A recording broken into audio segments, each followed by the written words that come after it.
मेरा नाम अंकिता है और हम कानपुर से हैं। और मुझे जाइंट बुला की प्रॉब्लम थी लंग्स में, जिसकी वजह से मार्च से मैं सांस में थोड़ा इशू आ रहा था। हम फ्लाइट में ट्रैवल कर रहे थे तो फिर मुझे सांस नहीं आ रही थी। लाइक आई फील कि मुझे 5 मिनट तक ब्रेथ नहीं हो रहा है। उसके बाद हमने काफ़ी डॉक्टर्स को दिखाया कानपुर में, एंड देन हमने लखनऊ गए, and then Delhi as well. फिर उसके बाद हमने मेदांता रिसर्च किया। देन हमें doctor Arvind and doctor Harsh के बारे में पता चला, उनकी टीम के बारे में, कि यहाँ पे सर्जरीज होती है। फिर हम यहाँ पे आके मिले थे डॉक्टर हर्ष से, तो उन्होंने हमें सर्जरी रिकमेंड की, जो कि ओपन और वैट्स दोनों ही पॉसिबल था यहाँ पे।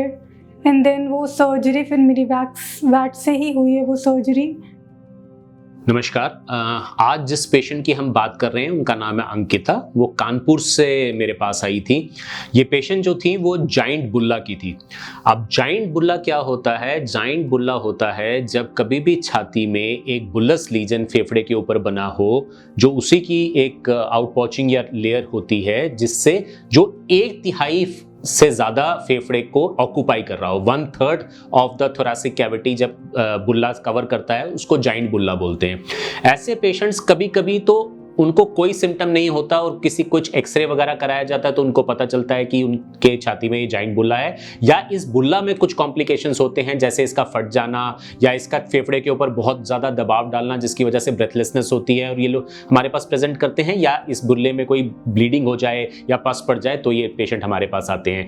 जो अंकिता जी थी, उनके साथ प्रॉब्लम ये थी कि वो हमसे पहले भी 3 बड़े इंस्टीट्यूट में जा चुकी थी और हर जगह उन्हें कहा गया था कि आपको न्यूमोथोरैक्स है और आपको न्यूमोथोरैक्स का ट्रीटमेंट कराना है। जब हमने इनका सीटी देखा तो कुछ माइन्यूट डिफरेंसेस होते हैं न्यूमोथोरैक्स के सीटी में और ऐसे बड़े बुल्ला के सीटी में, जो कि हम देख के पहचान गए कि ये न्यूमोथोरैक्स नहीं है, ये बुल्ला है और इनको सर्जरी से ज्यादा बेनिफिट मिलेगा रादर देन हम कि सिर्फ चेस्ट ट्यूब डाल के छोड़ दें। हमने इनको सर्जरी के लिए प्रिपेयर किया। इनकी दूरबीन की सर्जरी हुई वैट्स के द्वारा 3 छोटे छोटे छेदों से। दूसरे या तीसरे दिन इनकी चेस्ट ट्यूब्स जो थी वो आउट हो गई। उसके 1 या 2 दिन के बाद हमने इनको डिस्चार्ज कर दिया और अपनी नॉर्मल दिनचर्या में चली गई। ऐसे सारे पेशेंट जिनकी दूरबीन की हम सर्जरी करते हैं, उसमें हम ईरास प्रोटोकॉल फॉलो करते हैं, जिसको कहते हैं एनहांस रिकवरी आफ्टर सर्जरी, जिससे जल्दी से जल्दी उनको चलाया जाता है, उनको फिजियोथेरेपी रेजिम में डाला जाता है और फटाफट चेस्ट ट्यूब निकाल के उनको डिस्चार्ज कर दिया जाता है, ताकि वो अपनी फाइनेंशियल दिनचर्या में जल्दी से जल्दी जा सकें। Thank you. और जब मेरी सर्जरी हुई थी 18th of August and today is 29, and बहुत ही इम्पॉसिबल था कि इतना जल्दी रिकवर करना।